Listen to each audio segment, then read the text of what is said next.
Hello! Welcome, everybody. Don't mind me, still getting a little bit set up here. Had to do some more tech support with the help of our Knight Commander, Patrick, of course. And we got the audio issue resolved, and now it should be all good. I don't know if it is, so I gotta pull it up on my phone. Can I be eared? I can, and it sounds good and normal. Splendid.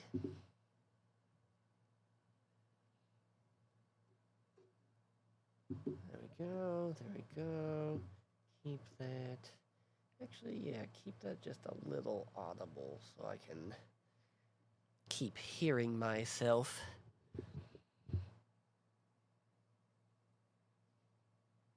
Man, I forget the delay that there is. All right.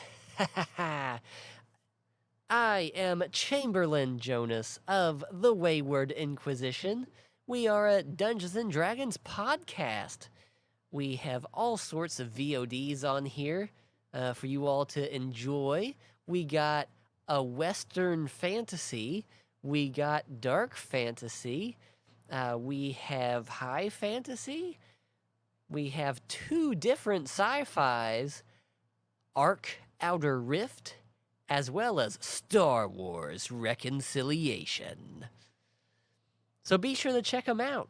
They're all freaking awesome because we're amazing. And you're amazing and awesome as well. So, awesome begets awesome, as they say. It's been a bit stormy this evening, so if things should go awry, just know that, let's see, I leave my G.I. Joes to my nephews, and no, it's not that serious. We're all good here. But yes, tonight we will be discussing the undead. How to use them, where to use them, what are they? And I thought it was fitting, you know, I like to have background music for myself, because it does get pretty quiet in here when it's just you talking to yourself, essentially. And I thought it was fitting to go with Ghost as one, they are an awesome band, and two, they have the spooky feel to them. So yeah, let's dive into the crypts. Let's see what's going on with the undead. Undead is a pretty broad spectrum of things, I would say. You have your lowly, I say lowly, but that's also quite optional. I would say generally, zombies are considered the low end, you know, and then you've got vampires being on the upper end of undead. And then even beyond that, you have liches and things of that nature. So, yeah, it can go pretty all over the place. And then also with being here in the greatest country on earth, America, we Hollywood like to make zombie movies. And the zombies can be pretty varied in those as well. The undead range, kind of all over the place. Some people would say, like, The Last of Us, that, you know, those are zombies. It's a zombie apocalypse. But no, it's just a fungal infection. Like, I think it reanimates the corpse, but even then, yeah, Robert! Undead are pretty cool. They are the one enemy type that I feel like in real life I would actually be able to handle well. Goblins, it'd be iffy. I am not an athletic person. Partially why I got guns. Because guns are awesome. But, you know, if I was being attacked by like 4 goblins, I feel like I could take out 2 before I died.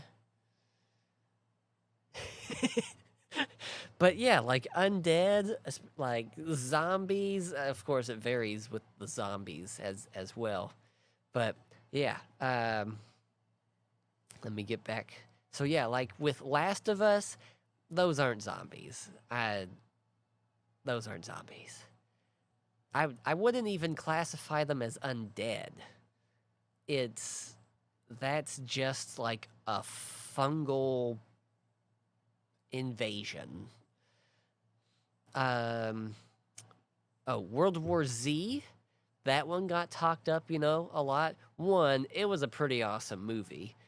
Of course, I never read the book, from what I've gathered, as it typically goes. If you've read the book, apparently the movie sucks, but yeah, I don't care. I thought it was a really unique take on a zombie apocalypse, and I do that because I don't consider those ones zombies either. I know that it shows like the people die, and it's like, oh yeah, see, it killed that guy, and then he reanimated, and like Brad Pitt's like, oh, that one only took 20 seconds, and oh, that one took 30 seconds. So what's the time frame of the incubation and blah blah blah blah blah. Just because you die and come back, I know that sounds like, well, yeah, that's an undead, but is it? Is it? I like for undead, for me, I mean, you have to be dead. You need to be decomposing. You need to be a skeleton.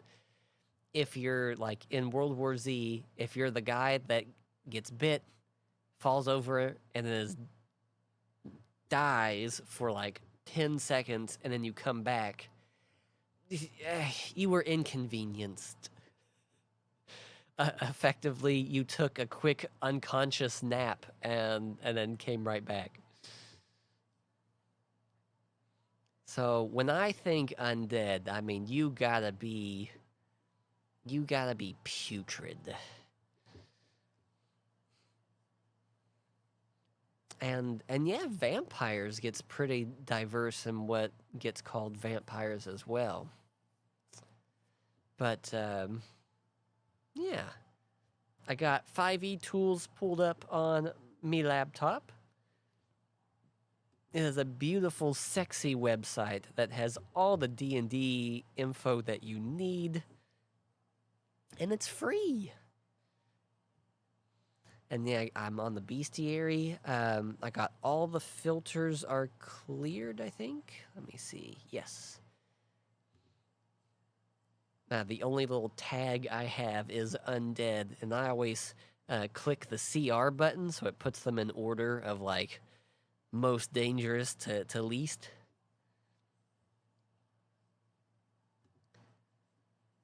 And yeah, let's just take a little stroll here, see who they got under the undead section. This is something that I never use with undead, but I need to get in the habit of. So on the low end here, they have crawling claw, which it's basically just a severed hand of somebody, and you know it crawls around and attacks you, which is awesome. I would definitely like put those in like a little swarm. Describe it like, yeah, you know, you hear this you know, skittering in the ceiling above and in the walls, and you know, make them think spider, make them think, you know, something else, and then blah! have it leap out, and they wouldn't, yeah. I can't say they'd be very effective in like doing damage. I mean, it's just a hand. But that's the thing with undead is how are they undead? Is it a virus? You know, is it magic? Is it technology in some way? Each kind of each style of undead would have, you know, different ramifications to it.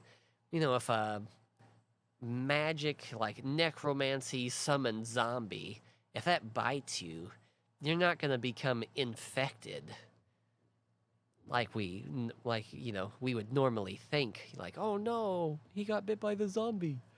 But no, you know, they're just undead. They were just raised back. But then if you go with the virus route, that's where you get the danger. And then also, depending on like if there's some kind of tech zombie, you could have that maybe little nanites get passed through the bite, and then you become infected that way. Or, you know, there just wouldn't be an infection at all, and it would just really hurt. Because I imagine getting bit by a zombie would be so freaking painful. Our jaw strength is actually like really crazy tough for how we are.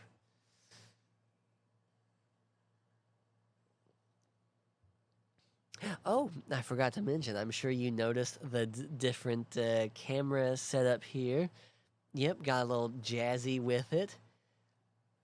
These sexy people to my left. Yes, left. Um, that's a montage of a lot of our different characters from things. So yeah, as you can see, we're pretty diverse here. And all of them are sexy and badass in their own different ways. But I digress. Let's see what else we got in here. No, lame. And I am very much a visual person. So yeah, it talks about like zombie cat, zombie snake. Because Courtney doesn't draw ugly. That's right. It's good to have standards. Ooh, this guy looks cool. So there's like this undead guy called Anointed. Kind of has like a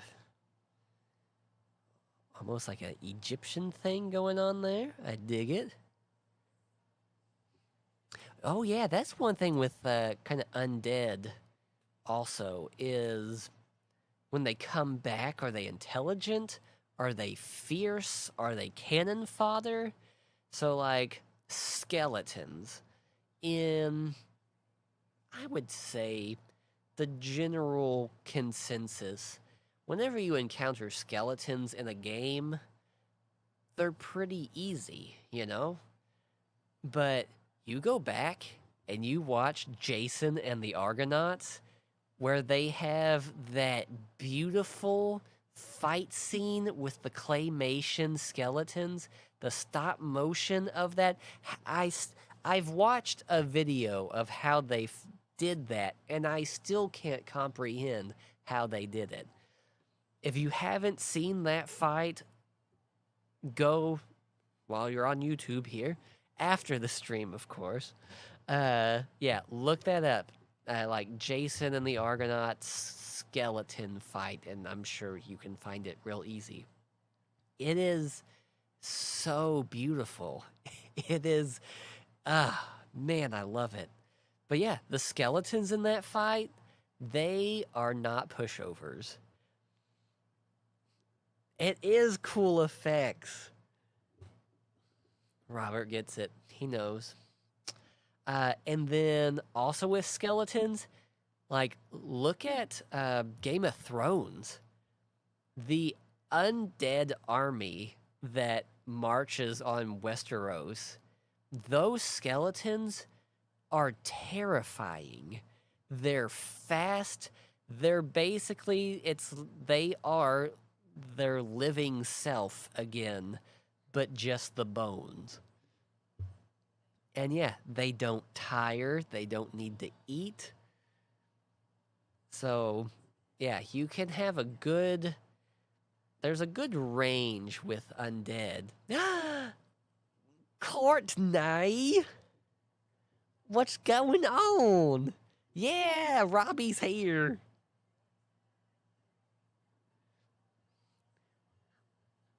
And so yeah, when you're thinking of the undead that you're gonna use, and don't think that you have to be set to just well, I want to keep my undead the shambling doofus essentially.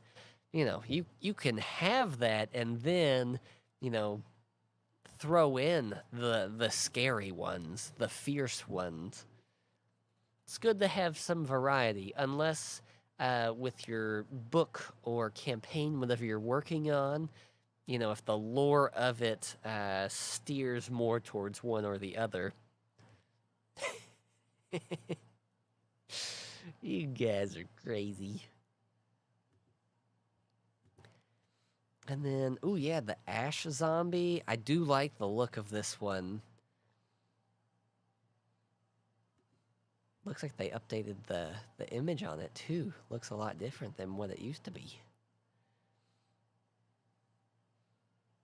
And then yeah, there's the Gnoll Witherling, which is like a skeleton gnoll. That's freaking awesome. One thing to do with undead that I did was when they reanimate, of course it varies on how they are being reanimated, but when they're coming back, who says that all of the bones that go into that reanimated body have to be from that person, So like in one little scenario I did, it was like, yes, this little horde of skeletons rise up and it has the chest of a human but then the head of a dragonborn, and it's just a mismatched set of bones on these things that really freaked out the players. And then they were like, oh, why are they coming back like this? That's really unusual. There's got to be like a necromancer nearby, right? We got to find them. And it's like, yeah, you can try to search for them. But no, it was just a little fluke. The poster beside you is going to look so good. Yeah. Then you'll have to try and draw Braxt. That one's going to be hard. Because, yeah, getting, like, the proportions of a dwarf, that'd be weird. And that's why elves are better. Boom! Elves rule! Even undead elves. They're just better. We do love Brax, though. Him and his brain waves. Ooh, now see this guy. For those tuning in, I am on 5e Tools, which is a wonderful website. I highly recommend you use it. I am under the basically the enemies section, just going up through the undead that they have, and I am on the Returned Drifter. He kind of looks like an acolyte, almost like sort of like those gold masked people in Game of Thrones, but more undead vibes. Wonder what's their theme? What's their lore? Ooh, Reborn are cool. Um, yeah, but yeah, you did beautifully with her. Um, even though I wouldn't classify them as reborn, there's the Aetherborn, which look cool, and it's a really interesting concept of like they're a living being created, like they are just living magic that through some happenstance formed a consciousness. But yeah, Reborn, those are awesome. Um, and you can be so, I mean, diverse with them if you wanted to. You could have it be like, oh yeah, my person comes back as kind of a physical ghost. You could have them be just an undead person, and you can have that be caused by so many different things. It could be, oh, well, this demon brought you back, and so now you have to do its bidding. On the other end, the gods brought you back so that you could fulfill some task for them. There are certain races in D&D that just have such backstory built into them. Okay, so returned drifters. Blah, blah, blah. Oh, souls who managed to escape from the underworld. Interesting. Do. Mm-hmm. So are they... I mean, he looks pretty physical in that picture. I guess if you escape the underworld, you get a body back, which, why not?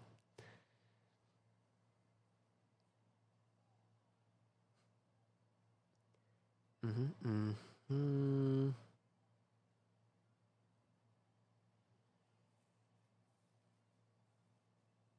Sorry, reading, and it's just a bunch of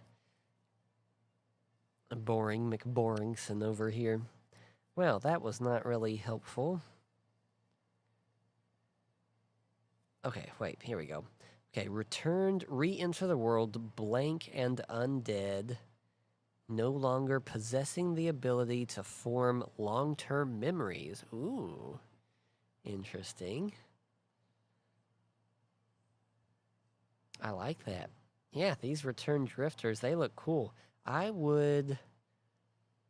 don't know if I would use them as like escaped souls. I think I would use them more as like servants of the underworld. Like they get sent topside to maybe hunt down the souls and that escape.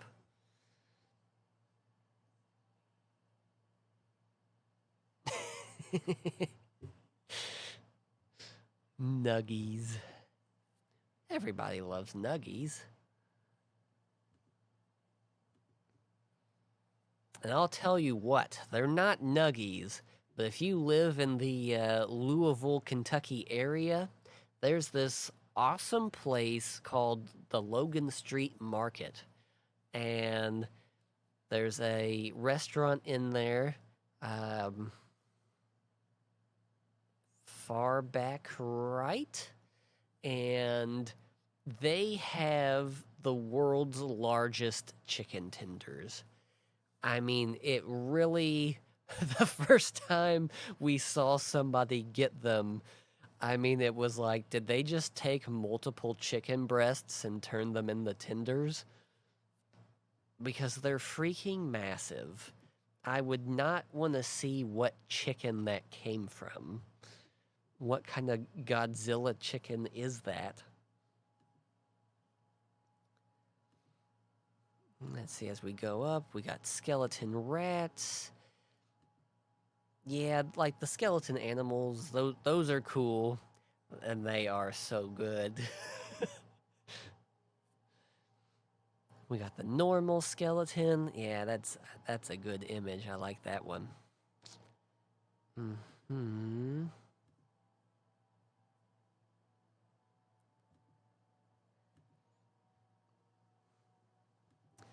So with undead in Life Will, so the kind of the backstory to when the players start playing in that campaign is there was this big war of resurrection because, this necromancer was like, hey, death's not cool. Why don't we all become undead and then we won't have to worry about disease and blah, blah, blah, blah.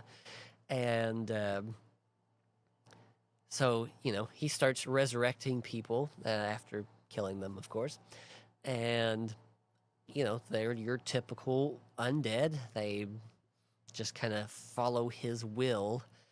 But what he was kind of striving for and experimenting with was to create essentially the reborn. He wanted to create the race of undead so that people could still be themselves.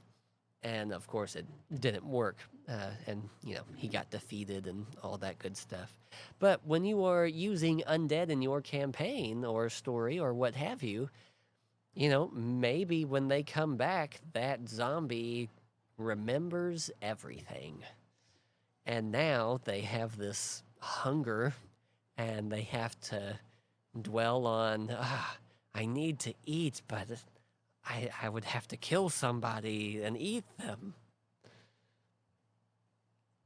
Or on the other hand, you have the group of the clerics and paladins, the holy warriors show up to this village of undead citizens, and the undead children are running around playing ball. There's people doing laundry. What do? These people are essentially people again.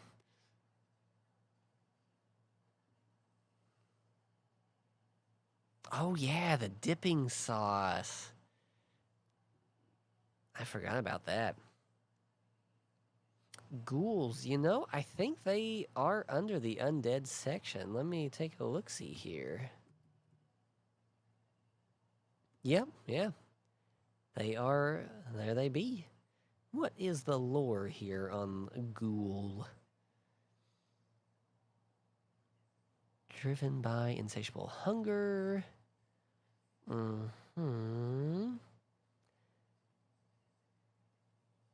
ghoul haunts a place where it can gorge on dead flesh and decomposing organs, as well as the fresh stuff.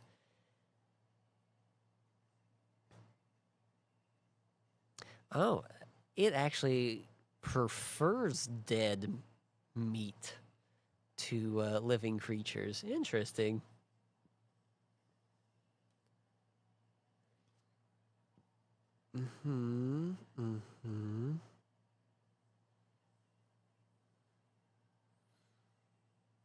Oh, they can persist in a tomb for untold ages without feeding. Yikes. So that ghoul could have been down there for millennia. Let's see, they trace their origins to the abyss. First of their kind was an elf worshiper of Orcus. Oh, well, that was a mistake. Turning against his own people. Now you want a ghoul character? Yeah, that would essentially fall under the reborn category.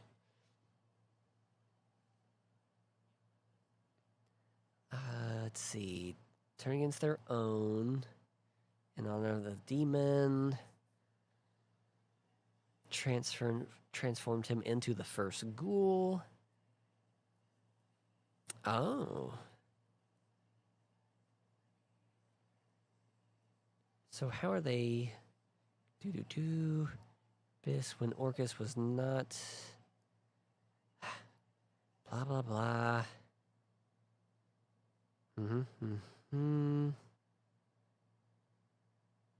Yeah, so there's ghouls and there's also ghasts. Orcus sometimes infuses a ghoul with a stronger dose of the demon energy, making a ghast. Okay. So it's just a Super Saiyan ghoul. Yeah, and it kind of sounds like ghouls would have their intelligence and like their memories and stuff. Of course, also as it mentioned, they can dwell in that, well, pretty much anywhere indefinitely without needing the feed. So they could also be just completely insane. Huh, I did not know that about ghouls.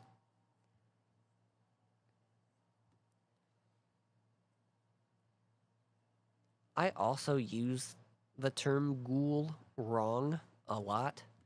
Like, ghouls are supposed to be these undead creatures, but I'll often use it for like those creatures in the sewers of the second to last Hunger Games movie. Like, I call those things ghouls, but yeah, I don't think that's right. Let's see. Playing a Wraith is so fun.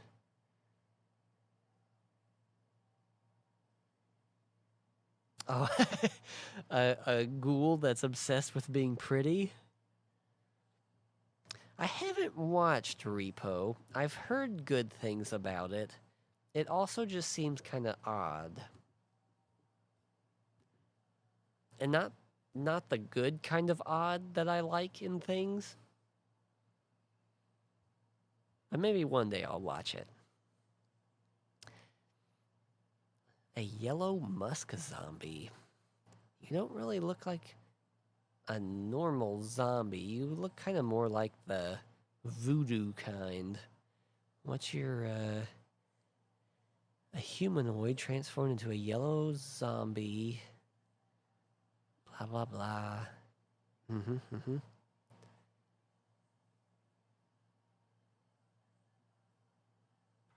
Spell. Oh, okay. So yeah, the yellow musk zombie is more like your voodoo one. It talked about how this flower uses a smell to attract people to it, and then it them with these little spores and turns them into a zombie.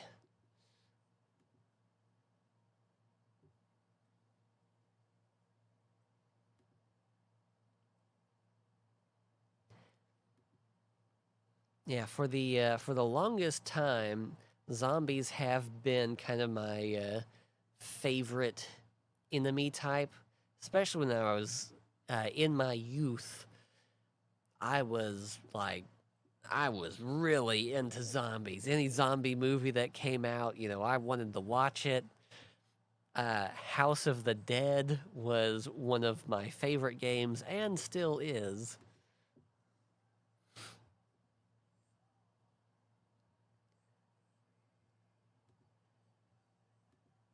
Let's see, who else we got here in Zombieland? Man, that's a good movie. The first one, not the second one. Don't bother with the second one. They had good ideas, but they didn't implement it well. And yeah. But yeah, the first Zombieland movie was amazing. A lot of people dissed the Resident Evil movies for, oh, they're not like the games and they got all this wrong. Like, no, duh, of course they did. It's Hollywood. They always get things wrong. But I think the Resident Evil movies are really entertaining. And yeah, the zombies in Resident Evil, those ones are freaky. Uh, it differs from game to game, but it seems like a lot of the time the zombies like to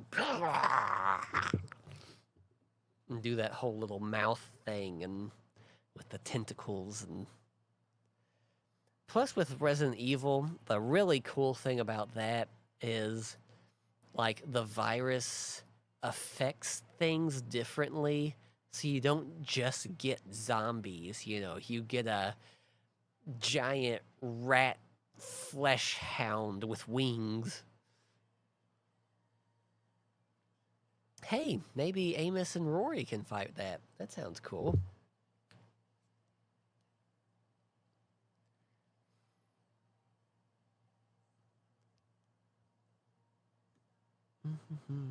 Let's see. Ooh, we got the shade.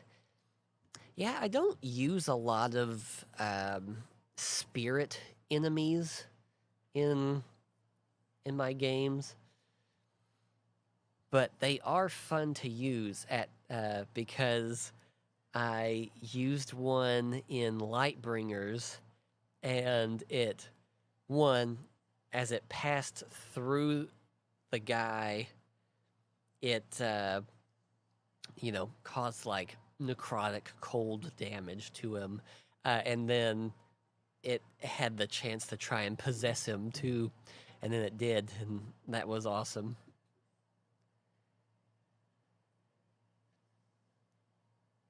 It's because of the different strains. Yep. Yeah. I think I looked it up. This was a while ago now when I was kind of briefly working on that Resident Evil one-shot duet. And yeah, I was surprised to see it how many kind of different strains there were. And Wesker is definitely one of the main reasons to get into Resident Evil, especially when he's voiced by DC Douglas.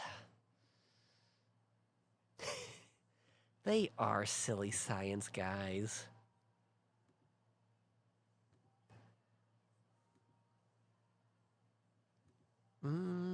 What else about Undead? I could go through just the list of Undead here, but that is a little boring because I can't figure out.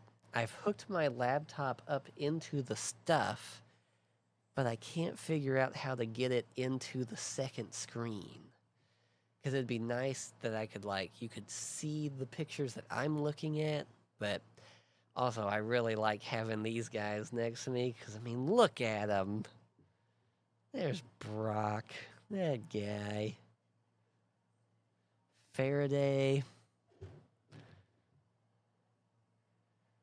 Oh, Faraday, what are you up to? How many humans have you killed now? Oh, hey, this guy's new. The Fell Wraith.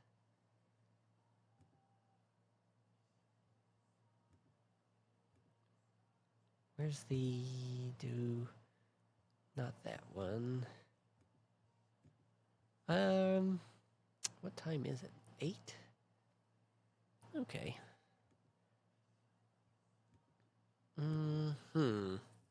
What else can I talk about with... Oh, yes, of course. Duh. It was actually kind of the thing that spurred the whole undead talk. Good job, brain. I'm glad you remembered it. So, as mentioned, you got your zombies, your skeletons, vampires. Those guys...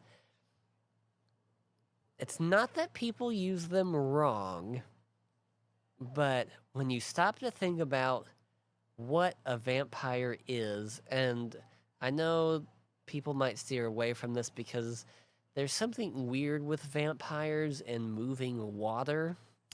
I like to ignore all of those weird rules that vampires have, like having to be let into a place, um, like especially the D&D vampires where it's like you have to track them down to their coffin and then re-kill them inside the coffin. But vampires, you could have them be underwater, okay? Because they don't need to breathe. And it's, I would say, a good theme with vampires is they kind of just want to be left alone and to also feed on people.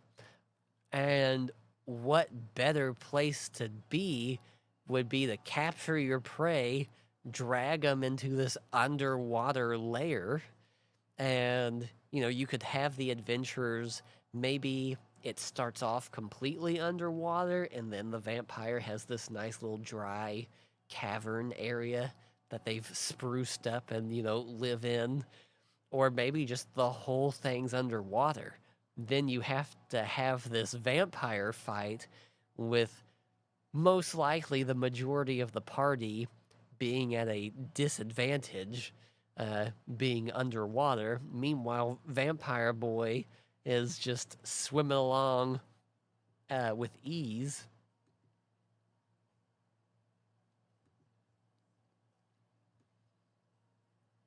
So yeah, if you want to spice things up with your vampire, put them underwater. And also look at other creatures. Anything that doesn't need to breathe, you could put it there. I guess depending on your campaign, you could have them be in like outer space, just chilling, because there's no air in space either, and vampires would be fine.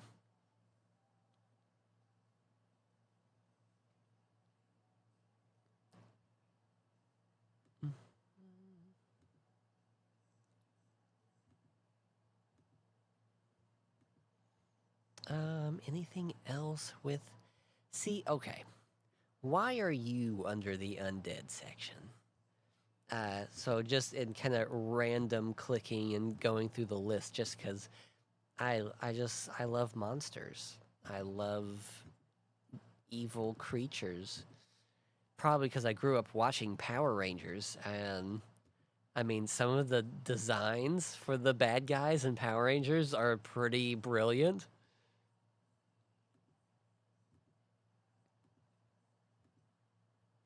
Because it's...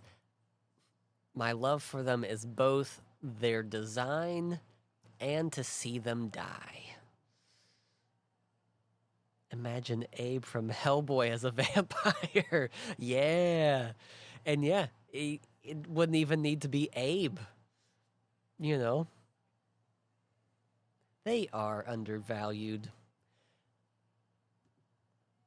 I do want to do that Power Ranger duet with you, and like I feel okay with it, but I don't know, something's just not clicking with it. I'm sure once when we got started, then it would be like, okay, this is gonna work, but I just don't. I don't know. There's something about it I'm not feeling it. But under the undead section here, if you're following along on 5e tools, I stumbled upon this enemy called Eternal. And one, he looks freaking cool.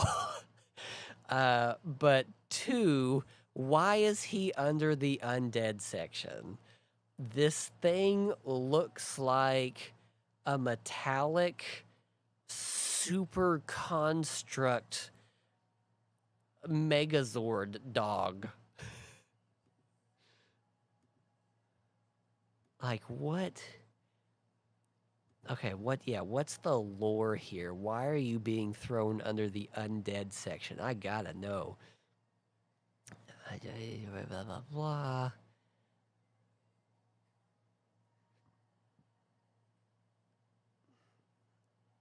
Okay, this pharaoh wanted an army, but not zombies because they're weak and pathetic.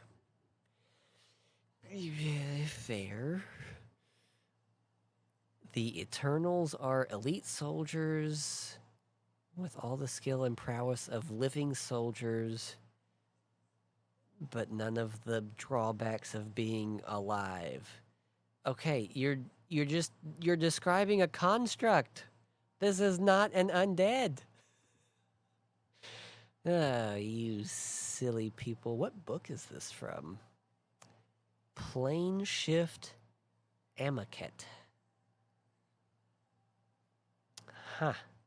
That's, okay. If you want to put them under the undead section, you go right ahead, you goobers. I'm sure once I gave you a character, you'd be inspired. Oh, yeah. That'd be good. I do like the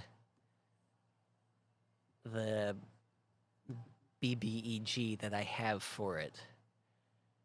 And yeah, the storyline of what I have for the Power Ranger Duet, I feel really good about that. But yeah, we'll get around to it eventually. We first have to do the mystery duet where you don't know your character.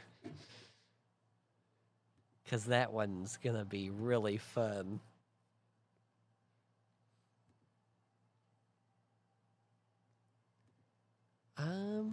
Yeah, I think I've kind of have covered everything about undead. I typically like to use the magic route of, how undead have come to be.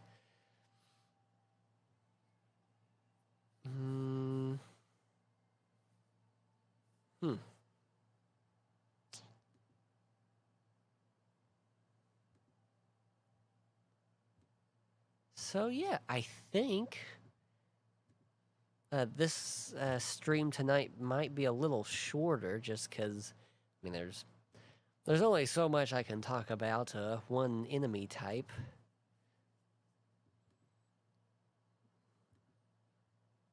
There's Vecna. He looks so cool and weirdly, like, steampunky. But yeah, I think we will shift gears. Yeah, you forgot about that one again, didn't you? Yeah, I think you're gonna really like that mystery duet. And then I started working on Patrick's. I need to finish. I don't think I finished his character yet, though. But I have his premise down, and yeah, he's gonna enjoy that one as well. Ooh, before we switch gears and start talking about my duet system, I like to share who I'm listening to. So tonight I am going with Ghost, as we're talking about undead. Ghost is spooky and awesome. I guess I actually shouldn't be a fan of Ghost, all things considered. But, nah. If you sound good, I'm gonna listen to you.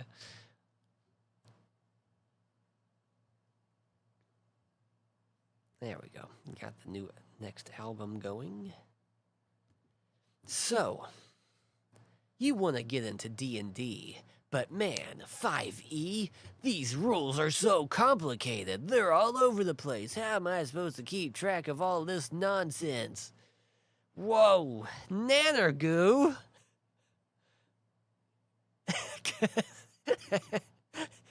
I dig it. Yes. I'm right on, Nanner. What have you been up to, my dude? You were talking to me a long while back about that superhero uh, one shot that you were working on. Have you made progress? Are we gonna get to try that out at some point?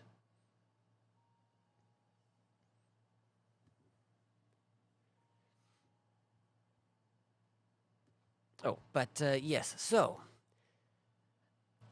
when we started doing the duets, I tried out a couple of simplified versions, just because when it's just one on one, having all those extra rules was just really unnecessary.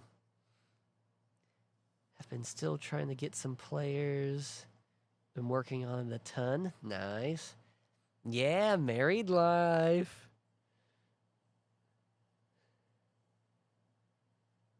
Oh, a one shot with the Inquisition.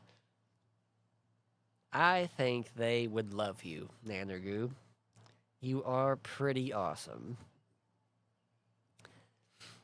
And so, I did one version of a duet with Patrick where we would both roll. So it's kind of like a roll off to see, oh, did I hit you? Nope, you beat it.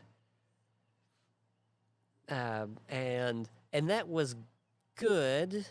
But as you may or may not be aware of, I am an extremely bad roller.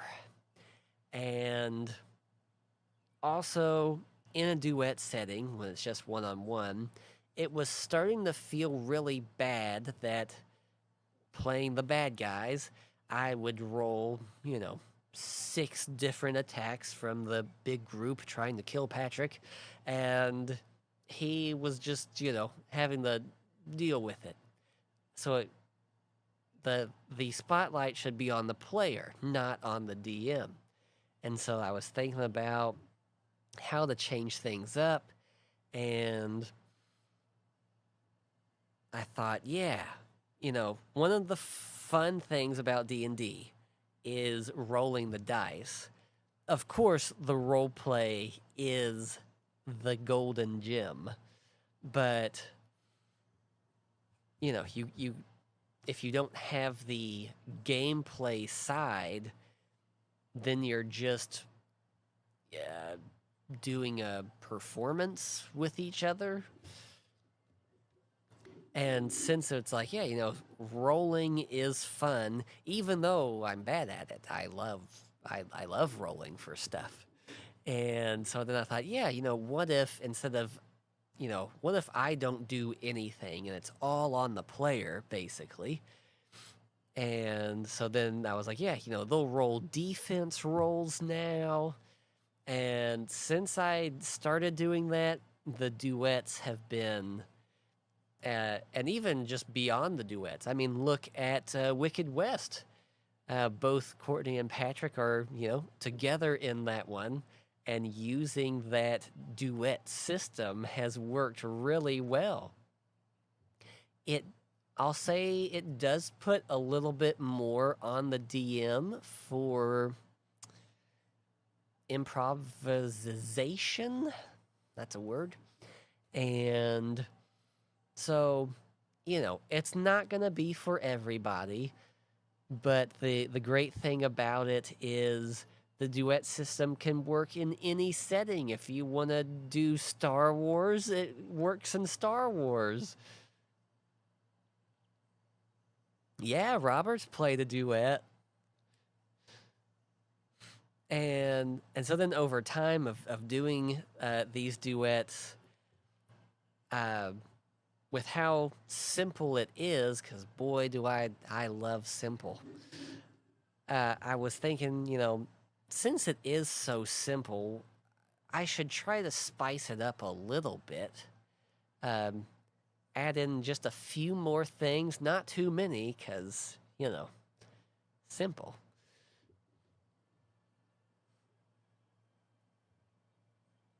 You've adopted the style yourself. Yeah, you have.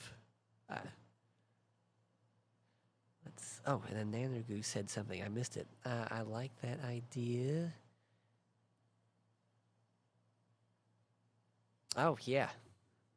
No, yeah. The duet system. It's been wonderful. So I've been slowly trying to convert all of my campaigns into it. I tried to do it with the Lightbringers during our last session at Geek Out, and it didn't. It didn't. They they kind of rules lawyered it to death, and so it's okay if I stick with 5e, with them.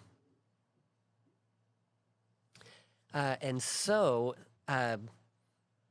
like one of the issues though with it is basically everything I've done the duet system with, there hasn't been powers or magic. Yeah, you got to experience them for that session, or for one of the sessions, and now with that, Courtney and I did do a Dragon Age duet, which was freaking awesome, and she had magic in that, so I was able to be more loose with it because it's just her, But since I was like, okay, I want to take this system and basically apply it to a normal full D&D campaign session, how do I do that without effectively the spellcasters nuking the world? Because there are some people that I could say, yeah, you're free to cast whatever you like. And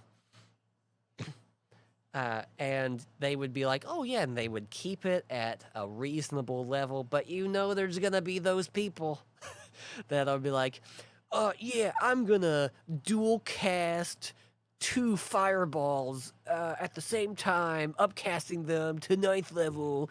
And it's like, okay, bro, whoa. And of course, as the DM, I could be like, okay, well, you do that, and after you cast that, you die. Because you exert yourself so much. But to have to navigate that would be really just annoying. So I tried to work in how can I have a. Come on, Lee, take them off. Man, I love those two. I love Lee so much.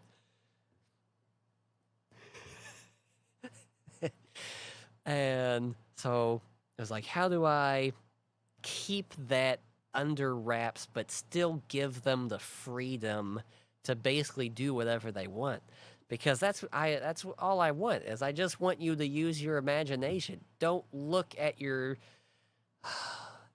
like just about every spellcaster person I have to DM for every turn. It takes them like 30 minutes. Oh, well, hold on. Oh, yeah, it says it's a con save for this one. Oh my gosh, just tell me what you want to do. I don't care what the book says.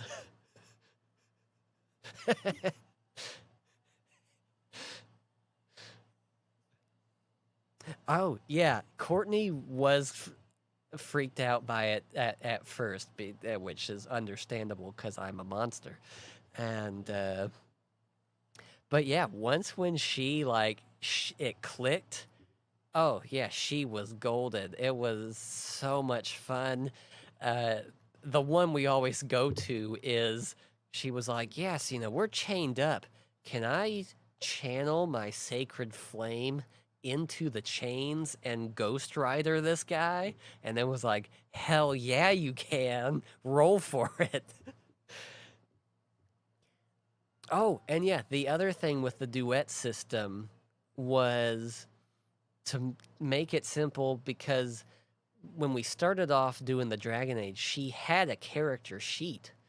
and she was like level 5, and but then we switched, and so it was like, okay, well, how do we adjust for the bonuses? And it was like, you know what, just add 5 to everything.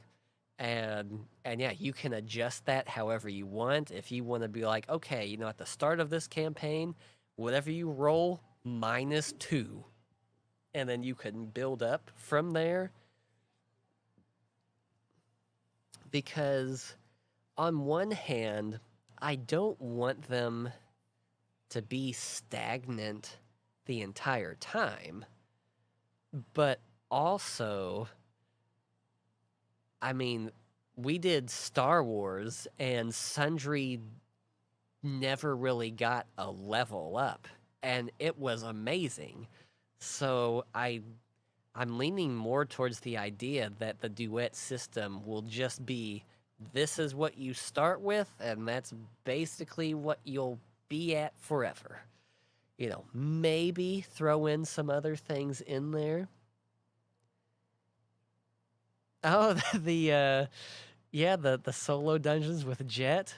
Yeah, maybe. Uh, I do like. Oh, wow, I forgot what the name of that is called. It wasn't Rogue, was it? Ah, whatever that card name was. Yeah, those were fun, and yeah, he's still on that vampire ghoul world. So I like having the sheet as an inspiration. Yeah, that was the nice thing with when we did the Dragon Age one, was she had her sheet to kind of go back to.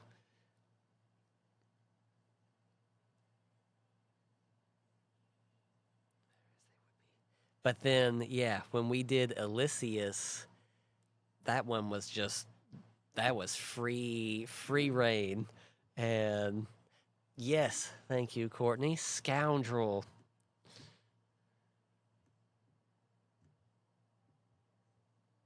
So, let me go back.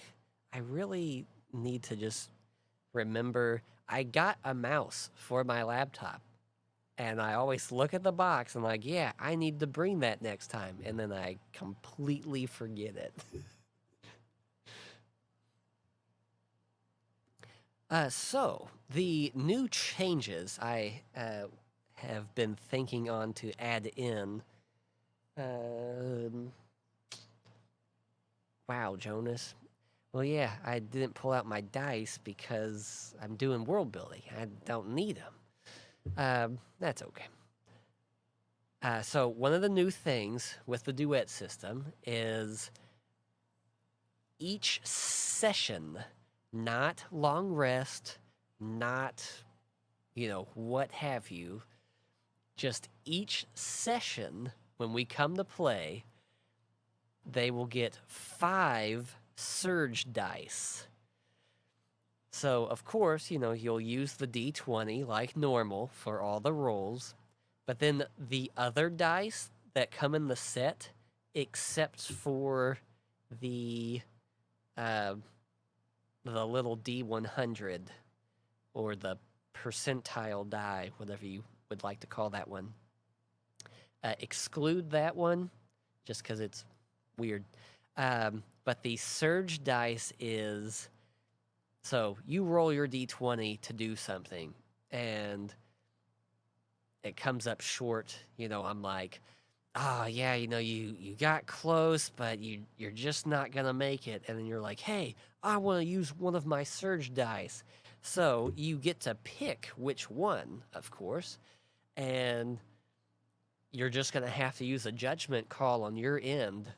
So you could be like, yeah, I'm gonna use the D4 this time to try to boost my, whatever I was doing. So then you would roll the D4 and add that to the number that you got.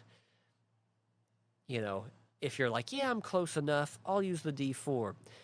You could be like, oh yeah, I feel like I'm pretty far off from this getting to succeed. I'm going to use the D12, roll that bad boy and, add that number to it. Or you could be close to getting whatever you were doing, and just to be sure, you're like, I don't want to roll a 1, so yeah, give me that D12. And I would roll a 1. I would. It's just, although I had this wonderful glimpse of heaven at the Renaissance Fair in Eminence, Kentucky. I was playing in Courtney's session, and I was rolling like 15s and 17s, and it felt amazing. Like, I can see why people like rolling high. And then that lasted like half of the session, and then the rest of it, well, we won't talk about it, but you know what happened. Let's see. I remember when I was younger, you all used to play that homemade. Oh yeah, the D&D with Al. Yeah, he was the one that got us into it. I mean, maybe. So yeah, Al made his own system. He took a lot of elements from things. So, you had your, it was like strength, dex, all those normal ones. And then for the fantasy campaign, it would be magic. And it was basically like an all-in-one thing. Whatever your number was in that magic stat. So let's say it was 100. You would roll 100 worth of dice that was to see what the damage was. But then you did the attack like normal. And then that changed later on. He did both like the chance to hit and then the damage one. And that was good. But I kind of want to get away from damage. I forgot to mention that. That's the other thing about the duet system, is that there's no damage dice. It's a combination of, I just treat each hit as one damage, unless it's a crit. And but then also, depending on how good your total score is when you roll. So like, typically if you go to attack, especially if it's something like a goblin, and you roll and it comes to like 24, it's like, yeah, you one-shot that thing. But if you roll and it comes up to like 18, I might be like, oh yeah, you hurt it really bad, it's bloodied, or it's at death's door. But yeah, Al's was fun. Yeah, we started off doing a fantasy campaign. That one was super awesome. Then we did, that one was called Valor. And then we did Integrity, which was the superhero one. And that's where I played as the Warden. That was if Jonas became a vigilante. I used a beanbag gun to shoot people. And then, I had to put on the Warden voice, because obviously I can't talk normally, because then people would be like, hey, don't I know you from somewhere? No, they're just sleeping.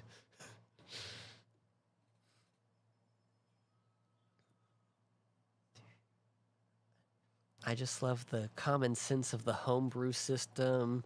Yeah, yep. And that's the thing too, is with like 5e and Pathfinder, even though there's all these rules which can help guide you, there's still these like gray areas of, okay, well, I want to roll to do this. And it's like, well, you know, we'll just go with this skill. Use that one. And it's like, oh, well, I'm bad in that skill, but okay.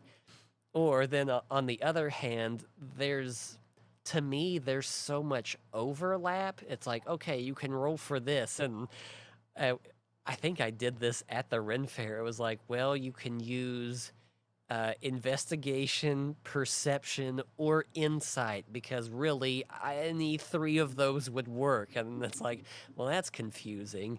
Where with Duet, it's just like, oh, you want to do this? Yeah, just roll me that dice, buddy. Oh, go to a Comic-Con in that outfit? I did when we went to the San Diego Comic-Con with our buddy Phil. I did go dressed as the warden, and it, um, yeah, I stayed in costume, but the shoes that Al had gotten me for it, at first they were fine, and then the soles of them died, and within 5 minutes, I was like, I can't stand in these anymore. I'm gonna die. So then I had to leave, take the shuttle back to our hotel, get my shoes, put those on, shuttle back. Um, but yeah, going through that San Diego Comic Con was freaking awesome. Even though it also sucked because it was during COVID, so we had to wear masks. And even though I had a mask on, I had to wear a mask under my mask.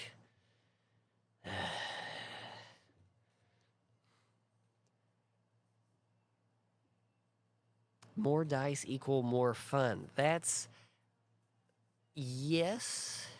Yes. And that is why I wanted everything to be on the player. The warden is pretty peak, not gonna lie. He even though it was me as a vigilante, I also had to like alter me because it's like I'm not gonna be doing this. And also like, you know, he fights people and has to hurt them because you know they're bad guys.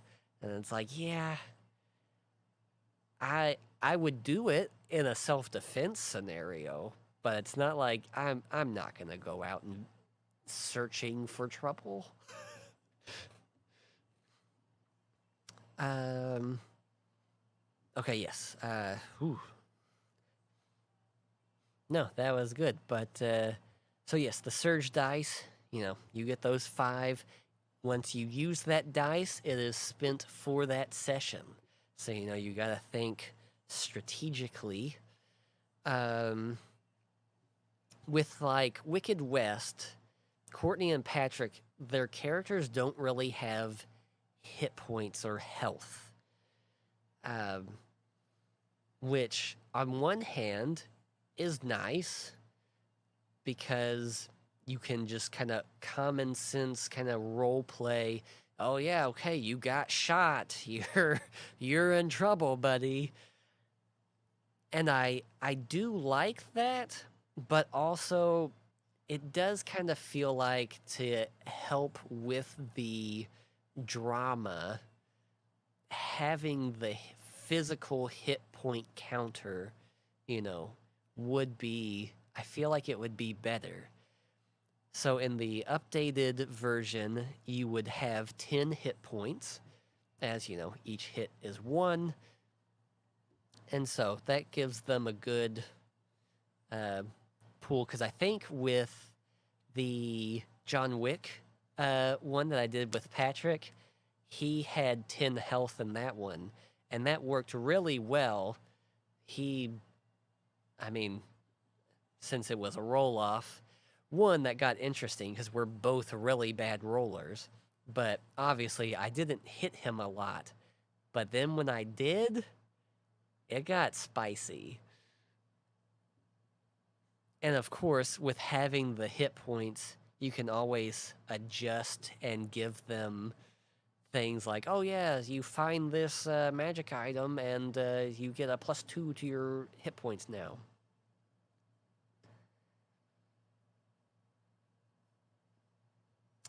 Yeah, to watch your health disappear.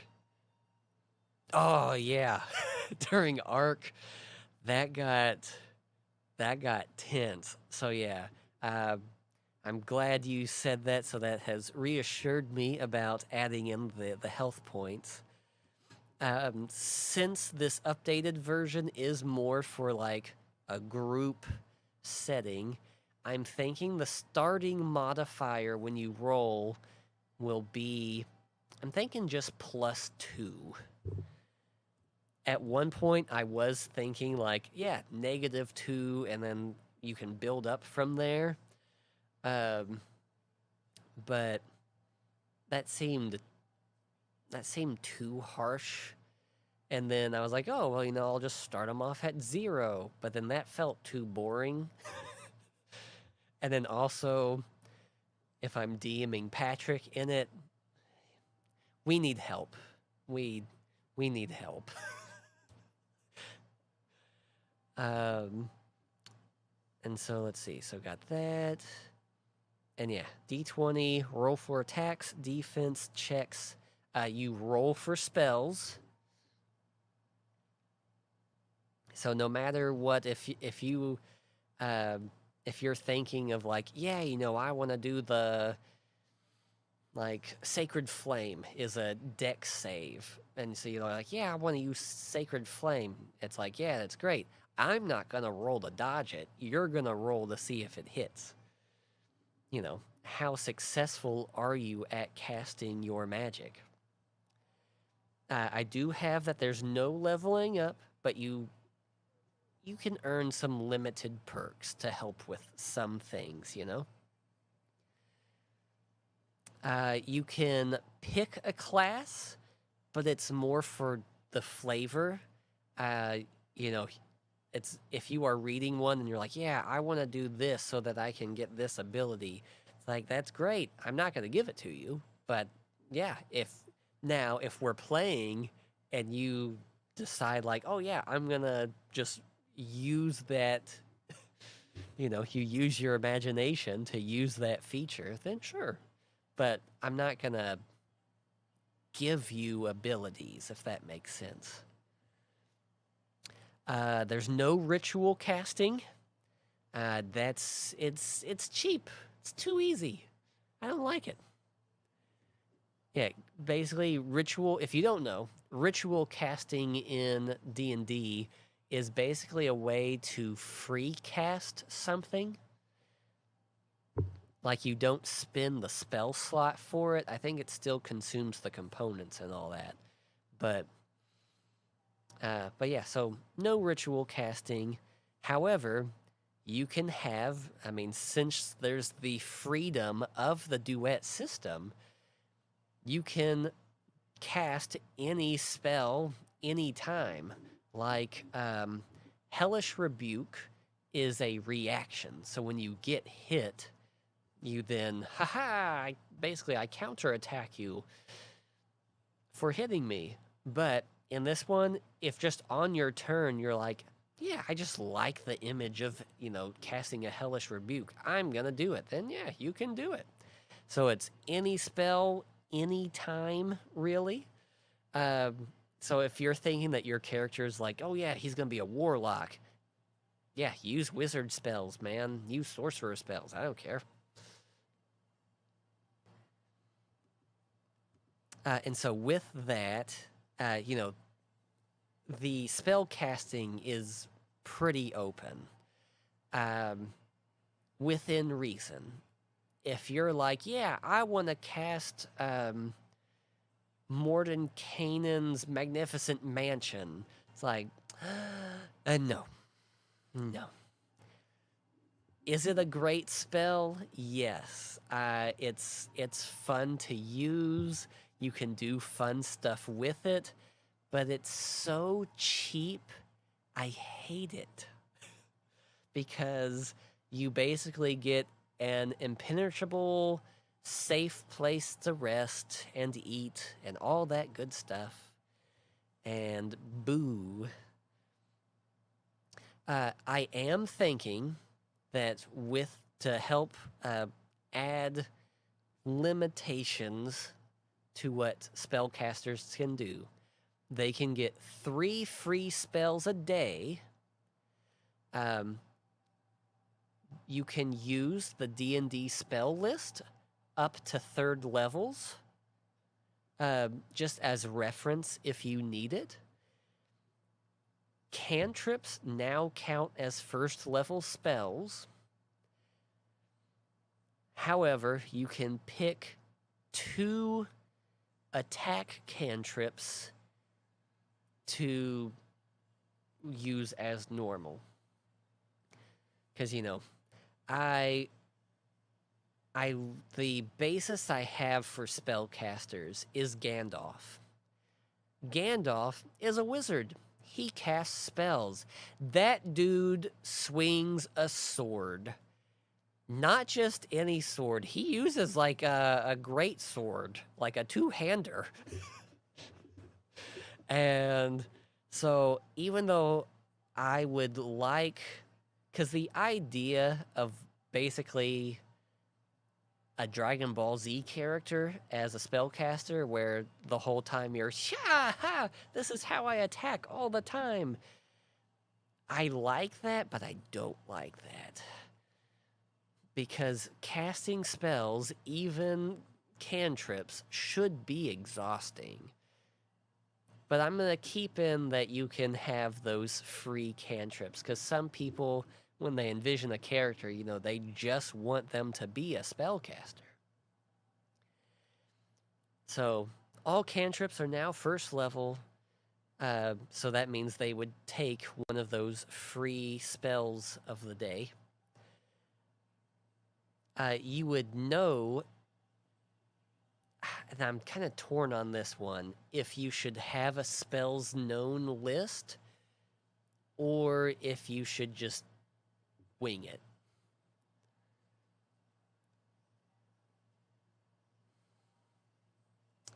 See, Robert likes the Gandalf.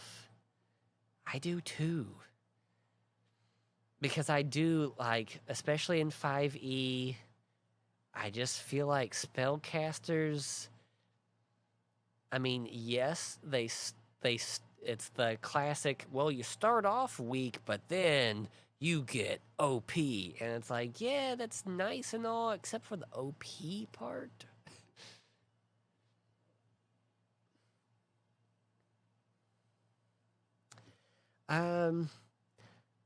Like how the rules are, I think spell known works for those like that. But even like a wizard, in your spell book, you would only know those spells that you have written down, I've never liked the prepped spells, so yeah, you don't have to worry about that.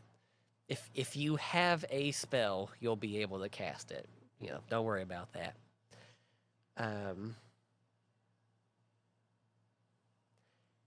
And so currently, I'm kind of thinking that you, starting off, you would know 2 spells of each level up to 3rd. So essentially, you would start off with 2, 4, 6 spells, not including any cantrips you might throw in there. So, yeah.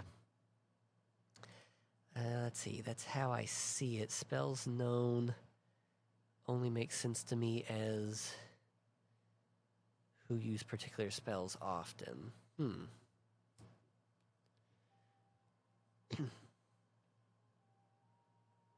Because, yeah, technically how, clerics use their spells, they don't actually know the spell.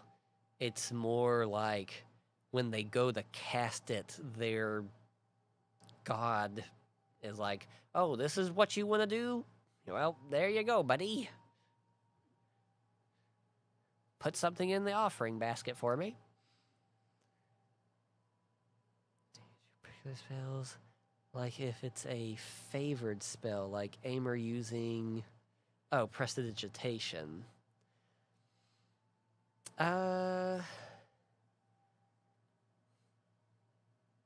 Yeah. Mm-hmm. They have... Oh, okay, okay. I think I'm getting it more. So it's just how their magic kind of naturally is. They just know how to cast that spell. So yeah, I think we're on the same page. Anywho, but then yeah, after those initial spells, you would have to find and learn other spells. That's one thing I've disliked about 5e is that, and it's not really 5e's fault, but you know, as you level up, you kind of just auto get things, and particularly with spells, I don't like that because it's like it's a spell. You should have to, well, you should have to learn it, or you know, find it somewhere and study it.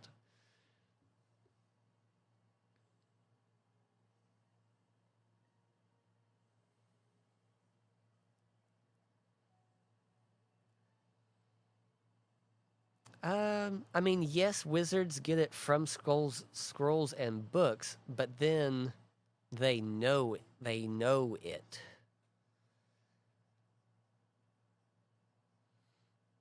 Yeah, which that's one thing I need to think on is in the duet system, will I allow the different styles of spell casting, or how was? Oh, yes, that's what I was gonna do. I remember now. Is that regardless if it's because like with sorcerers, that one to me is I picture that I want to do a fireball, I do fireball. Where a wizard is like, I'm going to read off the incantation for fireball, and then fireball happens. So yes, how you cast magic is totally open in the duet system, but either way, how you cast magic, it still has to flow through you. And so after you use those 3 free spells for the day, you can still cast, but you will gain a level of exhaustion per cast. And my level of exhaustions is really simple. You just -1 to your dice rolls per level gained. You know, if you have 2 levels of exhaustion, then you lose 2 to the roll. You know, we need to have a beat boop bop where we discuss how we view the classes. We do. Yeah, that'd be good. And we haven't done a beat boop bop in a long time. Mostly because we've kind of talked about everything and it's hard to re-talk about stuff. But yeah, that'd be a good one. Also, I think in normal 5e, exhaustion only goes up to like 6. Currently, I have it going up to 10. So effectively, you could, after your 3 free ones, you could cast 9 more times. Of course, then you'd have a minus like 9 to your rolls. But if you crit cast, you don't gain the exhaustion. I think that was a nice benefit to throw in there.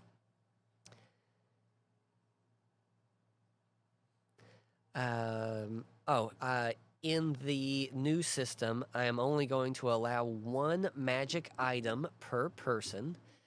as like casting a spell, even, no matter how you cast it, that you have to channel it through, and so that exhausts you. So, in that same vein, having a magic item on you that does whatever would take a passive toll on you. So I like to think that the body just couldn't handle more than one magic item. Also, just to keep it simple and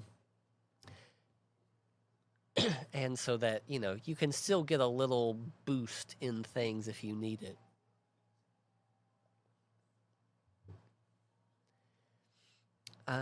Next up, so currently in like Wicked West and the other duets, I haven't really had long rests.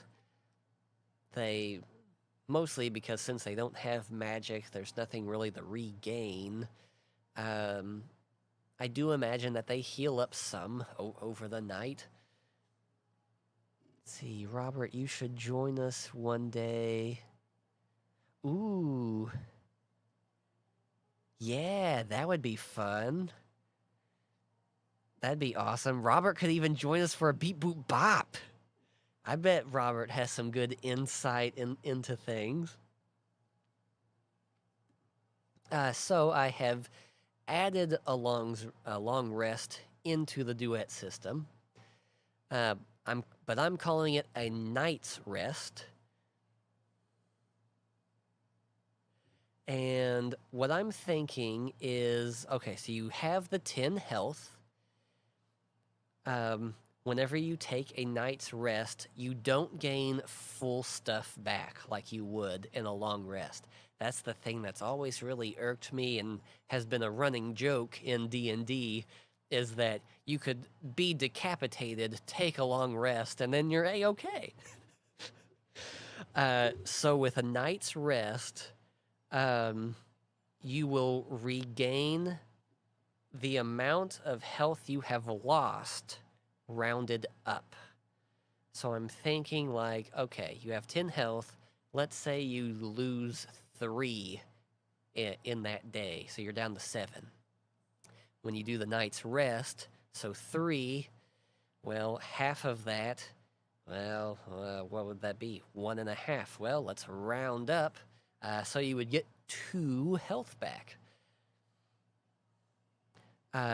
Of course, you would regain the 3 free spell points, but I also have it specifically mentioned 3 spell points, like those 3 free casts, because maybe you'll earn something that will allow you to have, 1 or 2 more free casts.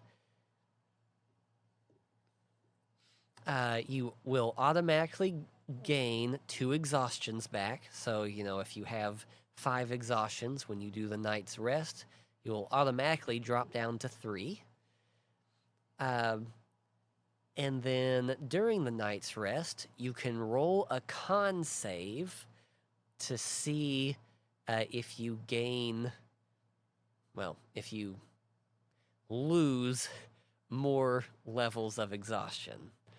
Now, the drawback to that is, 1, you can crit fail, and then you will get no rest at all. And on the other side, when you do a night's rest, depending on where you are sleeping, if you are in a safe place like a city, I won't roll. But let's say you're taking a rest, camping out under the stars. I will roll, and if I get a 5 or lower, then that rest gets interrupted, which means if you go to do that con save, it'll be with disadvantage. And then if I get a 1 on that interrupt roll, you all get attacked. And that will, of course, nullify the rest altogether. The great thing about the duet system, which I have kept in the upgrade, is that when it is your turn, you get 2 actions. That can be 2 attacks, 2 spells. If you want to dash and then attack, you can. It is completely, each of those actions is open to your imagination. So it allows a lot of creativity, kind of context sensitive things. Oh, wow, reminds me, jumping back to that system that my brother Al made, one of his stats that you could put points into was context. So what that was, in the superhero one, it could be like, oh, I'm going to stand next to this powered, this electrical generator. So when Big Beefcake charges at me, I will dodge out of the way and he'll smash into it and get electrocuted. So you would roll a context roll to see if it would succeed or not. And that's basically has been implemented into the free openness of the duet system. Let's see. I went over exhaustion. And yeah, if you get 10 exhaustions, you die straight up. I might drop that down to a total of 8 instead of 10. Because, like I said, currently with the 3 free casts, and then if you did the 9, that would give you 12 casts of a spell in a day, not counting any crits you might get. Okay, yes, if your HP drops to 0, you will gain an exhaustion. I also have... Oh, yes, I understand. It's always fun rereading your own notes and then being like, what was I talking about? But yes, if you straight up die and then the party ventures off to find a green 1-up mushroom and force feed it into you, you will, of course you'll be resurrected, you'll be coming back, and then you would gain another exhaustion from that one.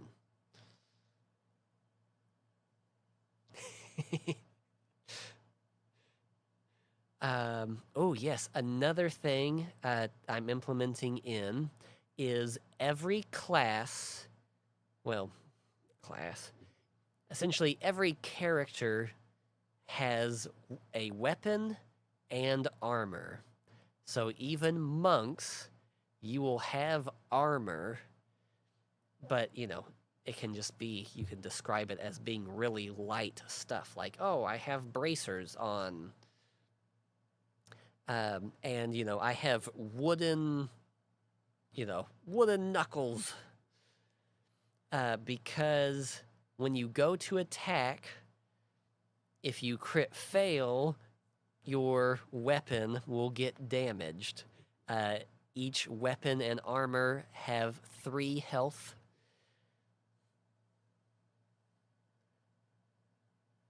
Let's see. Yeah, like light leather. Yeah, and you can it can be whatever, but I want, because I always like the idea of having to maintain your equipment, but in kind of how it normally happens, it's kind of just a little side role play thing. Like, oh yeah, I sit down and I fix up the armor. And it's like, well, cool, you did it. And there's no weight to it, It's almost just like busy work, filler. But then in some of the maintenance systems, it's like, well, I don't want it to be like super complicated. Like, oh yeah, do you have the components to fix it? And what's the health of this item compared to this one? It's like, okay, no. Everything just has 3. You could find diamond armor and it would have 3 hit points. Armor health. And your armor can be damaged on crits, as well as special attacks. And so let's say crits being, okay, a person attacks you, you roll a nat 1 on your defense. Ooh, not only are you getting hurt really bad, but your armor gets damaged. But then also, okay, I want to jump to that ledge over there. Ooh, you failed really bad. Your armor takes a hit from the fall.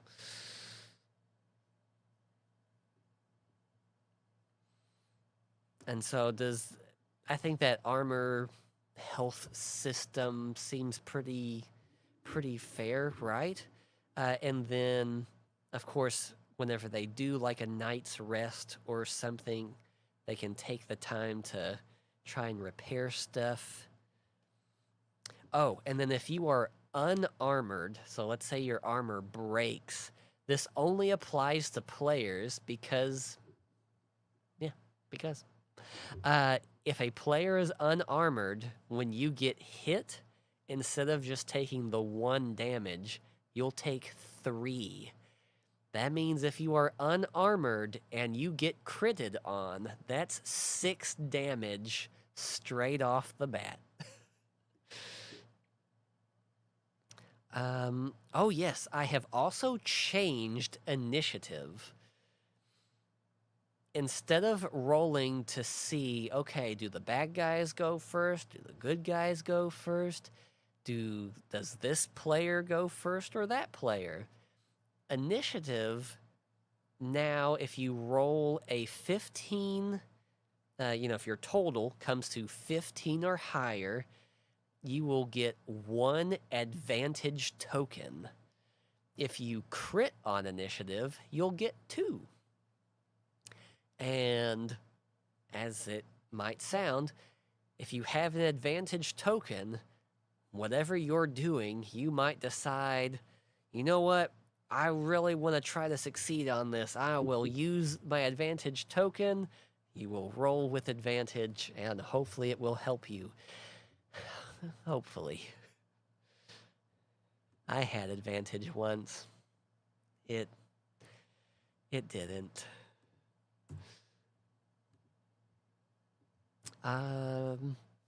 So yeah, it's kind of like those one-use kind of things. I liked to add those in, like the surge dice, and then these advantage tokens. Then I added on that a player can only have 1 pet.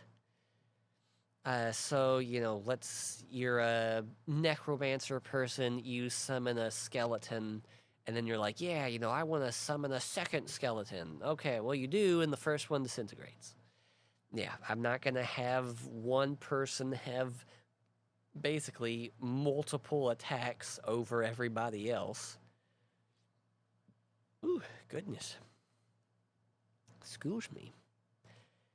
And so I'm just going to allow 1 pet per player. And when I say pet, that could be you have a squire that accompanies your character, and, during a fight, they join in the fray. I did add in the addendum that pets can't aid. Now, what that means is in 5e, if you had, if you were a ranger or something, you could have your pet near you, and what a lot of the players I dealt with in the past would do is they would be like, yeah, since my pet, blah, blah, blah, he's going to use that's what it was. He's going to use the help action to give me advantage on my attacks. And it was like, oh, okay, that's cool. I get it, but also feels a little cheap. So to nullify that, the pet can attack, but it's not like it's going to aid you specifically. Does that make sense?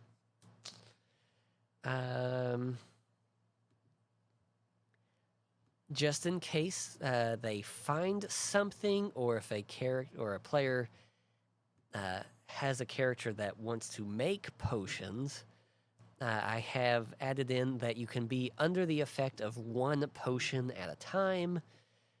You know, if you are going underwater, you drink a potion that lets you breathe water.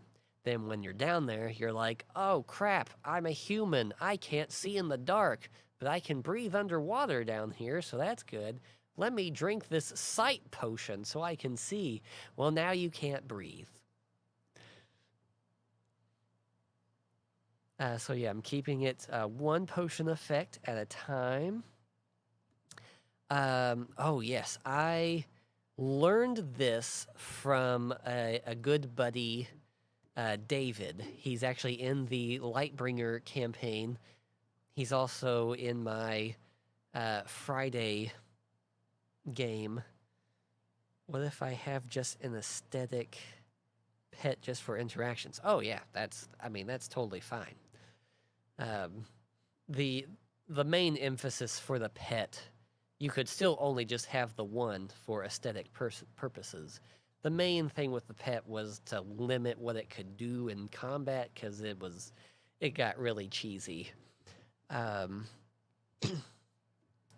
But David learned this from some guy, and I think it's a really good rule. And I'm really bad at implementing it, because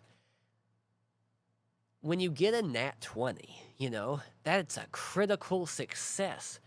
So a lot of the time, it's treated as a auto win, which is fine. I mean, that's great. But what he told me I really like, I just need to practice implementing. And that is, and it's not just for the nat 20, but kind of just the dice rolls as a whole. But the nat 20 is the best outcome for the scenario. So what the example he gave was, when he learned it, was some guy got handsy with the barmaid in the tavern, and to try and, you know, woo her, he ended up rolling a nat 20, you know, for his persuasion. And so what ended up happening was the maiden just stomped off in a huff. And the player was like, what? You know, that's it? You know, I got a nat 20. And the DM was like, yes, she didn't go get the guards because you assaulted her. She just stormed off. You got the best outcome that could have happened from that situation. And I really, it's kind of like the common sense thing that, you know, Courtney has said, and I need to be a little better at implementing that. I do, and maybe I am, but I kind of feel like I'm stuck on the auto win side of things. But I mean, it is a nat 20, but that's just something to consider. I have put in things, so if we were using a board, like, oh yes, ranged attacks are 5 spaces, magic is 4 spaces, but that's heebie-jeebie stuff. We don't use terrain anymore. Who needs it? We have imagination.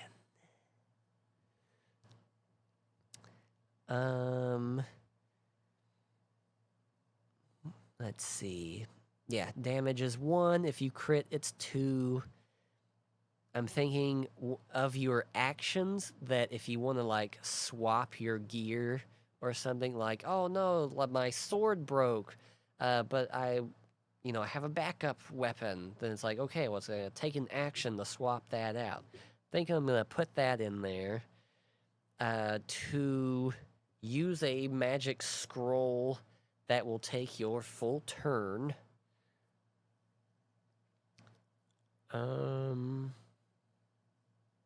Ooh, and then, yes, death saves. I don't know if I'm going to keep it at 3. Well, that's the thing. You don't have bonus actions in the duet system. You get those 2 actions, and that's your turn. So you can do 2 attacks. You can dash and attack, drink a potion and attack. But with scrolls specifically, since you're basically gonna need to stop, because running and reading is actually really hard, especially something as complicated as a magic scroll. And so, if you find a scroll and you're like, yeah, I'm gonna cast this, yeah, that's just gonna take your full turn, and it'll do it. Let's see, built-in bonus action is how I will think of it. Yeah, that's a good way to think about it. So death saves, I do like the idea of death saves. I don't like how 5e does it. The fact that you go unconscious and then each of your turns basically becomes, well, do I die? I'm looking more for... I'm sorry, Courtney, for this. I'm looking for the Boromir. He takes an arrow. He doesn't go unconscious and then has to see if he gets back up to help save Merry and Pippin. No, he stays standing, and he takes that next arrow like a man. And that's what I want the death saves to become. So I'm going to call it death state instead of death saves. And while you are in death state, on your turn, I'm thinking you will still roll the death save like normal to see if you gain or lose one.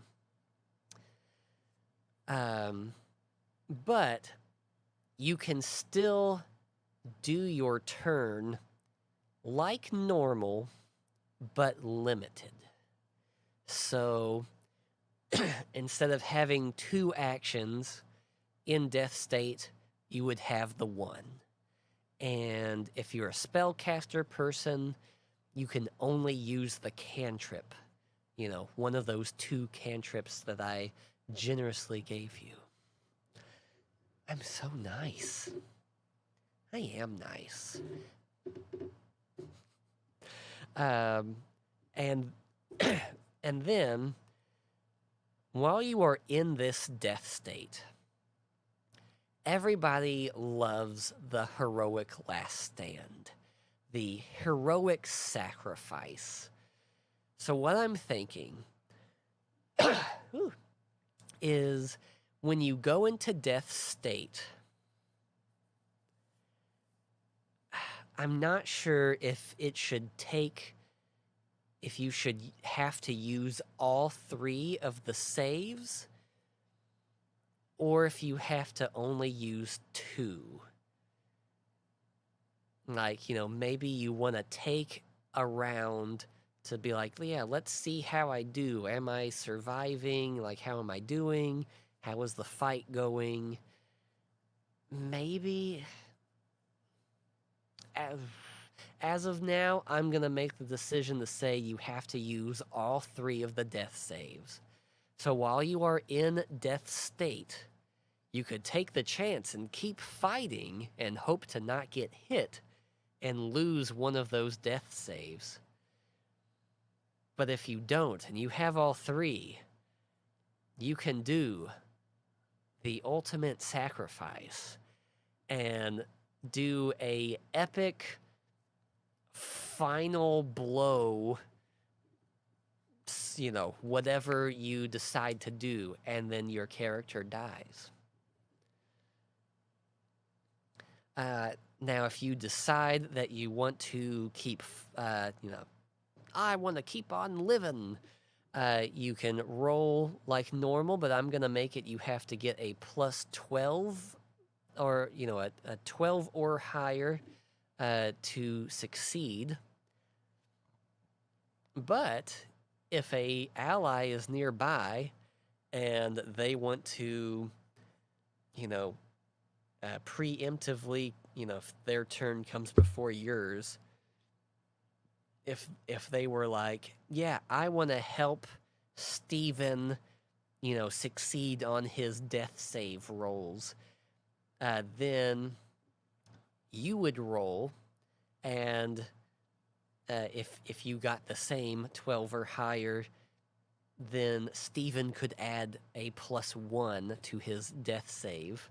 And then, of course, if you crit to assist, then that's a +2. And so then that way, it kind of makes death saves more interactive. See what I'm saying? I'm also toying with dropping the amount of death saves down to just 2 instead of 3. Not sure what you all think on that. Because, I don't know, 3 has always felt really generous in 5e. Especially the fact that from my experience, it takes so hard to even get into that state. Yeah, you think 3 is too many? Yeah, we'll drop it down to 2. Let's see, what's next? Oh, also with Duet, currently, it's kind of what, it's very similar to what Courtney does. You can carry what you reasonably think you can carry. And that is all well and good. I do know that there would be some players that would abuse that. So to kind of help mitigate that, I have implemented into the updated version inventory on just specific things, and then depending on what they do, I'll add in more limitations. So currently, you can only have 1 armor set. So, if your armor breaks, you're not going to be like, oh, well, yeah, let me put this broken armor in my pack and pull out this other full suit of armor and put it on. No, that's not how that works. You can carry 2 weapons. So if one weapon breaks, you do have a backup. I would say that's a very fair and reasonable weight carry. You can carry 2 tools, whether, that's alchemist kit and the smithing tools. I'm not including like musical instruments under tools. At least I don't think I am. But of course, along with musical instruments, if you're like, well, yeah, it's a good thing I have this 3rd backup guitar. Okay, no. You could have a guitar and maybe a flute. Remember my 5-foot rope when I played with the Lightbringers and gave it over? Oh, yeah. Cut at both ends. Oh, yeah. But, and some things, you just kind of just will have. And then I'm going to limit that you can only carry 2 potions at a time. And then I'll throw in other things. Because, yeah, I have a couple Artificer characters in my games. And, he's like, yeah, I want to work on making this potion during this downtime. And it's like, damn it. Yeah, go ahead. And then it's like, when I finally do hurt them, miraculously, then they're just like, okay, well, at least I have these 2,000 potions on me. Thanks, bag of holding. Bag of holding. You have become the bane of my existence. But yeah, that's really as far as I have changed to inventory. I'm thinking about doing away with languages. Having the different languages is fine, and I would still use them in contextual situations. Like, oh yeah, you find this old scroll, and it's magic. Oh, but it's in Draconic, you can't read it. I still might use them in that regard. But it never crosses my mind to be like, oh yes, you walk up to the Orcish shopkeeper, and in Orcish, he starts speaking to you. No, it's always common. And so, and even in the games I've played in, languages really just don't come up that often, and so I might just do away with languages. I have also limited it down currently, because one, there's too many. Like, everybody doesn't need their own language, and also demons have like 2 different demon languages. Oh, but see, these guys are fiends, not demons. Blah blah blah. And then I'm going to implement with the spells and stuff, kind of taking from old school RPGs the different elements, light, dark, fire, ice. So depending on what you might be fighting, let's say it's a ice elemental. In order to damage it, you're gonna have to use fire or acid. You may go up and whack it with your sword, but it's not gonna do anything. Having those immunities, I like, because it's a simple thing, because like 5e has to make things complicated and be like, well, this thing has resistance, so it only takes half damage on that element, and then it's completely immune to the damage of this element. It's like, bro, just keep it simple. Simple. And then lastly, I'll just tell you about some of the perks that you can unlock, and of course, I might I'll totally think of more. So there's hyped, which will give you advantage on that initiative roll. So effectively, you get advantage to help you earn advantage. Durable, you get extra health. True survivor, you get death rolls, advantage. I have last stand as currently as you roll a d4, and that would be like how many enemies you hit before you go down. But I'm gonna take that one out since I have the other sacrifice play. Energized, you get a third action to your turn. That one's a big one. And then this one's more for me, which is kind of a weird perk to give to the players. But Sandman, so whenever I roll that, if I get a 5 or lower to see if I interrupt their rest, it then drops down to a 3 or lower. So it really, because I don't want to cut that out completely. In a lot of the rules for other games that I have read, it would be like, yeah, you have these detriment things, but then you can earn this perk that completely ignores it. And it's like, oh, well, that's kind of lame. that threat should always be there, but at least this way it makes it extremely minimal. Of course, since I am a bad roller, 3 or less is still a very high probability for me. But yes, that is the updated Duet system, which I have changed the name of it from Duet, because, I mean, yes, I made it for Duet.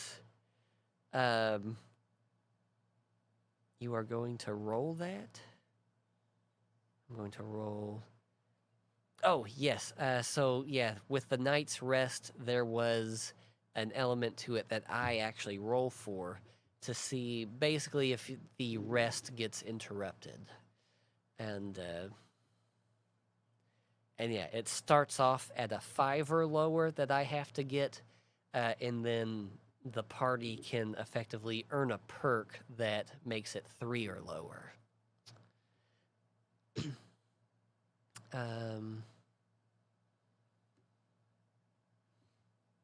Oh, yes. And, you know, I started this system for duets, so I've just been calling it my duet system.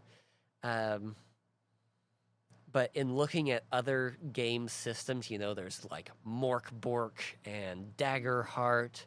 You know, they have a name. You know, there's a name to them, and Duet works, but that was more the style, not the gameplay. You know what I'm saying? Oh.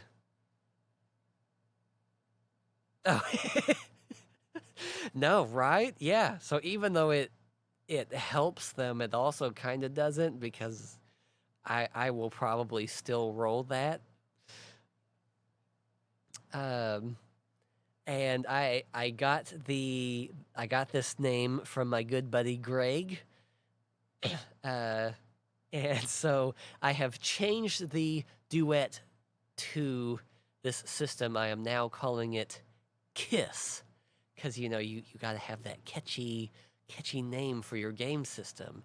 And we can kiss and still have a good time, because you just got to keep it simple, stupid.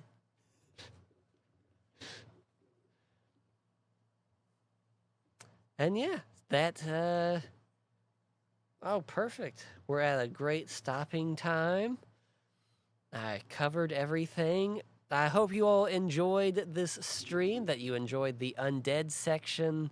I do want to, I always forget to put this in the description of the videos, but this is very unscripted, unsupervised. I know a lot of the streamers, whenever they put out little doodads of like, oh yes, today I'm talking about the undead, or, you know, I'm talking about vampires specifically, they take the time and will pre-write stuff to then, you know, go over in the video, and I can't do that. My brain just doesn't work when I try to do that, because it's like, well, we're not doing the stream, so why do I need to do what you're asking? And so, yes, I know my world buildings are a bit unpolished, but that's also what I like about them. It keeps it real. I'm just a dude trying to use his creative muscle. But yes, hope you all enjoyed the stream. If you have any thoughts about the KISS system, and if there's anything you think I should add or take away, adjust, does the spell casting sound reasonable? Is restricting them to basically 3 free casts a day, is that too limiting? Let me know in the comments. We're always keeping an eye on on our YouTube to see if anybody's asked questions. We also got an awesome Discord, which you could join in and let us know in there. And yeah, feel free to use the KISS system at home. I mean, it's not complicated. That's the whole point. And I know some other YouTubers have made game systems and have them for sale. I'm not going to charge people for this. Come on. Oh, Robert, it has been a pleasure, good sir. In the interim, before I sign off, yes, as I mentioned earlier, if you caught it, the Eminence Kentucky Ren Fair is going on. The Wayward Inquisition has been tasked with running one-shots there. If you come to As You Wish Customs... Hey, Renee! It's the blue booth at the end of the main street. I mean, it's right there at the corner. You really can't miss it. As You Wish Customs is our host, allowing us to run D&D one-shots in the back of their shop. We will be there this Saturday and Sunday. Games on Saturday are 11, 1, 3, and 5. Sunday at noon, 2, and 4. It is $20 to play per person. Not only do you get an epic hour-and-a-half session of gameplay, but you also get this awesome little D&D prep box. I mean, it comes with a mini, a little knick-knack, character sheet, dice. So yeah, you get that, you're all set. What else is going on? I think that's pretty much it as far as events. I do have, I run a monthly game at GeekOut in Sellersburg, Indiana. It's called Lightbringers. The table is full, but if you're interested in D&D or just want to come and listen to a wacky, epic adventure, feel free to stop in and just sit and watch.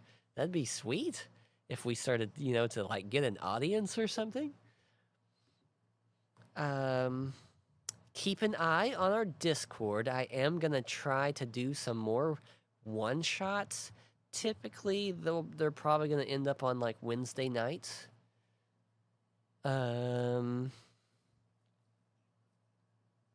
Just because if I don't get enough fix of D&D, my teeth start to get itchy and I get the shakes. Let's see. Oh, we have a Redbubble, which is a merch selling store. Yeah, that's what I said. And it has a lot of Courtney's art on there of our characters. Be sure to check it out. Redbubble handles everything. They ship crazy fast. The quality is insane. We get some of the money of the merchandise that you buy. We also have a PayPal. If you just feel like donating, that'd be sweet. As I mentioned, we got that Discord. Please hop in there. We've started to get a little bit more traction in there, and it's been awesome. We have every social media, Facebook, Instagram, TikTok. It sails around the globe. It does. It really does. If you're not familiar with our channel, we have plenty of VODs for you to watch. We have our OG, The Big Mama, Treachery, A Governor's Secret, which was our big campaign that kicked off the whole thing. So we got fantasy like A Governor's Secret. We have its sequel, Treachery, A Lord's Gambit, which is more of a fantasy steampunk. That's our current campaign. If fantasy isn't your style, we got The Wicked West, which is a Wild West, still fantasy, but very heavy on the Wild West. Check that one out. If Westerns aren't your thing, we got sci-fi. 2 different ones, in fact. We have Star Wars Reconciliation. That one's a duet between Courtney and I. She plays a clone trooper named Sundry. He's freaking awesome. And then our Knight Commander Patrick led us in Arc Outer Rift, which was a Halo-inspired TTRPG.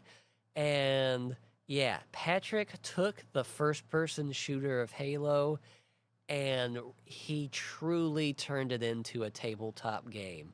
I mean, the fights were quick, intense. It had that first-person shooter feel.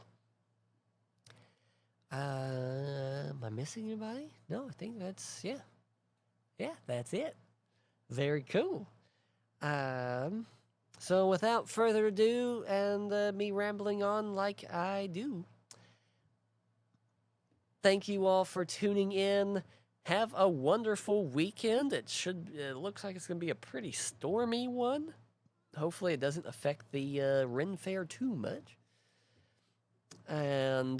But stay safe, stay awesome, like, subscribe, comment, do the social media thing I know you know how to do. I'll see you next time, and as always, remember that freedom always crits. And go to church. Bye!